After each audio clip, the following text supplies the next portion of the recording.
Welcome to my channel Entertainment Team. कहानी दो बहनों की, सीता और गीता। बहुत समय पहले की बात है।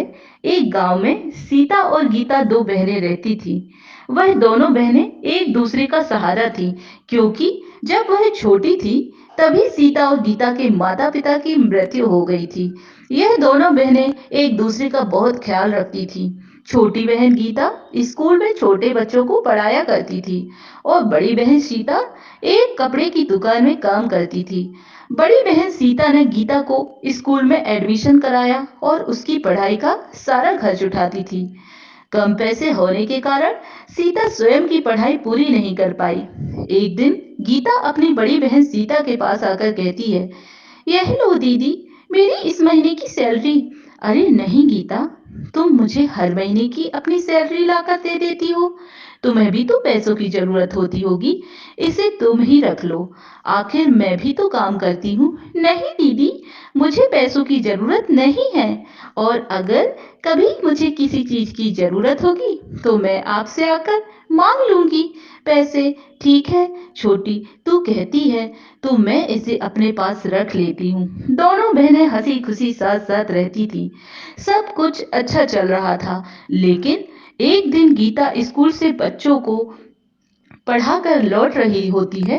तब एक लड़का आकर गीता से कहता है, सुनो गीता, मेरा नाम महेश है। मैं तुम्हें रोज स्कूल से आते जाते देखता हूँ, क्योंकि मैं तुम्हें पसंद करता हूँ। क्या तुम मेरी दोस्त बनोगी? नहीं नहीं, तुम मेरे लिए अनजान हो। मैं ऐसे किसी से दोस्ती नहीं कर सकती। पहले मैं अपनी दीदी से पूछूंगी, तभी मैं तुमसे बात करूंगी। इतना कहकर गीता वहां से चली जाती है। गीता के वहां से जाने पर महेश नाराज हो जाता है। फिर एक दिन सीता और गीता दोनों बहनें बाजार में खरीदारी करने निकली। तभी महेश उन दोनों बहनों को देख लेता है और महेश आकर गीता की बड़ी बहन सीता से आकर बात करता है और कहता है, दीदी, मैं गीता से दोस्ती करना चाहता हूँ और आपसे इसकी आज्ञा मांग रहा हूँ। अरे, इसमें पूछने वाली कौन सी बात है छोटी? यह लड़का मुझे भला लग रहा है। तुम अपना इसे दोस्त बना सकती हो। फिर गीता और महेश में दोस्ती हो जाती है। गीता अक्सर महेश से अपनी बड़ी बहन की बातें किया करती थी। तब महेश गीता के मुंह से बार बार उसकी बहन की तारीफ सुनकर चिढ़ने लगा था, क्योंकि गीता अपनी बहन की ज्यादा परवाह करती थी। एक दिन महेश सोचने लगा, गीता अपनी बहन की परवाह मुझसे ज्यादा करती है। इन दोनों बहनों में बहुत प्रेम है। अगर मैं इन दोनों बहनों के बीच में फूट डाल दूं तो गीता मेरी परवाह करने लगेगी और अपनी बहन से पहले वह मेरा नाम लेगी। फिर महेश अपनी खुरापाती दिमाग से तिकड़म लगाने लगा। देखना गीता, मैं सच कह रहा हूँ। तुम्हारी बड़ी बहन तुमसे सारे पैसे लेकर अपने लिए एक बड़ा घर बना लेगी और तुम्हें फुटपाथ पर छोड़ देगी। वह बस तुम्हें यूज कर रही है, क्योंकि तुम अपनी बड़ी बहन से ज्यादा पैसा कमाती हो। क्या महेश, तुम भी कुछ भी बोलते हो? मेरी दीदी ऐसी नहीं है, तुम्हें गलतफहमी हो रही है। उधर दूसरी तरफ सीता अपनी सैलरी से पैसे बचाकर जमा कर लेती है, ताकि वह कुछ जमीन ले सके। एक दिन सीता सोच रही होती है कि मेरे पास इतने पैसे तो जमा हो गए हैं कि जमीन का कुछ हिस्सा खरीद सकूं। मैं अपनी छोटी बहन को जमीन खरीदकर सरप्राइज दूंगी। कुछ दिन बाद सीता जमीन का टुकड़ा खरीद लेती है और उस जमीन के कागज अलमारी में रख देती है और अपने काम में लग जाती है। थोड़ी ही देर बाद गीता स्कूल से आती है और कुछ सामान निकालने के लिए अलमारी खोलती है तो देखती है कि जमीन का एक कागज रखा है। उस कागज को पढ़ती है तो उसमें उसकी बड़ी बहन के नाम पर एक जमीन का टुकड़ा होता है। तभी वहां सीता आ जाती है और कहती है, अरे मेरी प्यारी छोटी, तुम बिल्कुल सही समय पर आई हो। मैं तुम्हें यह सरप्राइज देने ही वाली थी।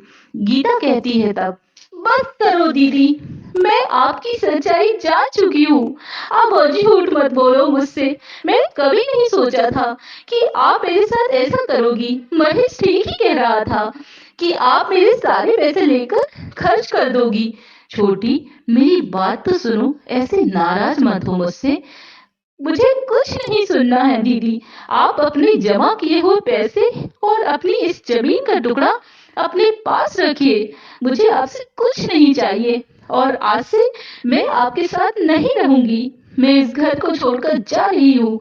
इतना कहकर गीता गुस्से में अपना सामान लेकर घर से निकल जाती है और महेश के साथ रहने लगती है।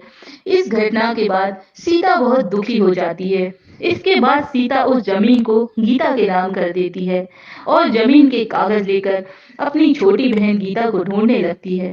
तब उसे पता चलता है कि गीता तो महेश के साथ रहने लगी है। सीता महेश का घर ढूंढते ढूंढते हुए उसके घर पहुंच जाती है। उस वक्त गीता घर पर नहीं थी। सीता महेश से कहती है, मेरी बहन कहाँ है? बुलाओ उसे। महेश कहता है, तुम यहाँ क्यों आई हो? अपनी छोटी बहन के साथ धोखा करके तुम्हें चैन नहीं मिला जो यहाँ आई हो?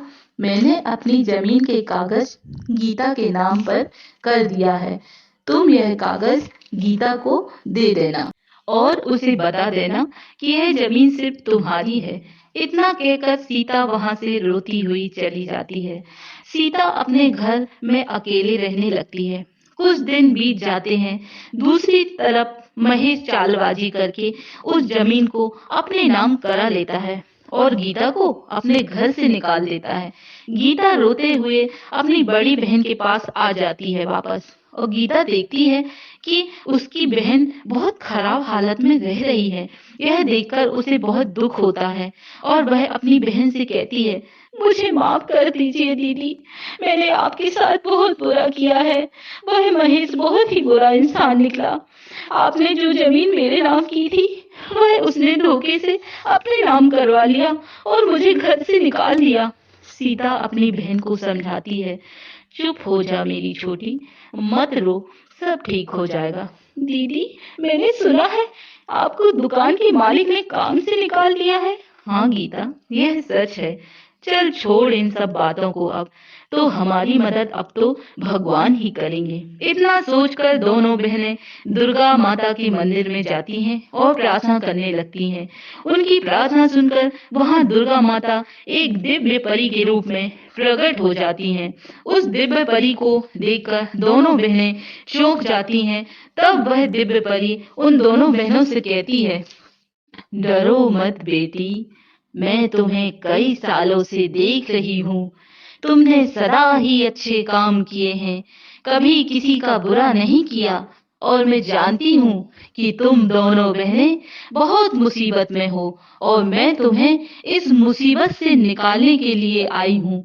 फिर उस चमत्कारी परी ने तारों से चमकता हुआ 2 बैग दिया और कहा, देखो बेटी, यह दोनों बैग कोई साधारण बैग नहीं है। तुम्हें जब भी पैसों की जरूरत होगी तो यह बैग तुम्हें ढेर सारी धन दौलत देंगे। तुम इन पैसों से जीवन की हर खुशी खरीद सकती हो और अपने लिए सुंदर सा महल भी बना सकती हो। इतना कहकर परी वहां से लोप हो जाती है। तब उन दोनों बहनों ने अपने लिए एक सुंदर सा महल बना लिया और फिर से मिलकर दोनों खुशी खुशी रहने लगी। महेश को जब पता चला उन दोनों बहनों के पास बहुत सारे पैसे आ गए हैं तो वह फिर गीता से रिश्ता जोड़ने वापस आ जाता है और गीता से आकर कहता है, गीता मुझे माफ कर दो, मैंने तुम्हारे साथ बहुत गलत किया है, पर कोई बात नहीं, तुम चाहो तो मैं तुम्हारे साथ यहाँ तुम्हारे घर में रह सकता हूँ। तब सीता उससे कहती है, महेश, मैं जानती हूँ कि तुम एक धोखेबाज इंसान हो। तुम यहाँ बस हमारे पैसे और इस बंगले को देखकर आए हो, लेकिन अब मेरी बहन तुम्हारे जैसे कपटी इंसान के साथ नहीं रहेगी और ना ही तुमसे कोई रिश्ता रहेगी। तुम अभी के अभी इस घर से निकल जाओ और दोबारा पलटकर यहाँ कभी नहीं आना। कपटी महेश वहां से उल्टे पैर लौट जाता है क्योंकि वह समझ गया था कि उसका झूठ अब गीता के सामने नहीं चल पाएगा। दोस्तों, बिना सोचे समझे किसी पर विश्वास कर लेना ठीक नहीं है। अगर हमारा कोई हित चाहता है, तो वह सिर्फ हमारे परिवार के ही सदस्य होते हैं। जो हमसे प्यार करता है, वह हमें कभी धोखा नहीं देता और जो धोखा देता है, वह हमसे कभी प्यार नहीं करता। इसलिए किसी से भी दोस्ती करने से पहले पूरी तरह से जान लीजिए कि वह हमारी दोस्ती के काबिल है या नहीं। दोस्तों, कैसी लगी हमारी आपको कहानी? अच्छी लगी हो तो जल्दी जल्दी फिर चैनल को लाइक करो और सब्सक्राइब करो और हाँ, अपने दोस्तों को भी शेयर कीजिए। धन्यवाद।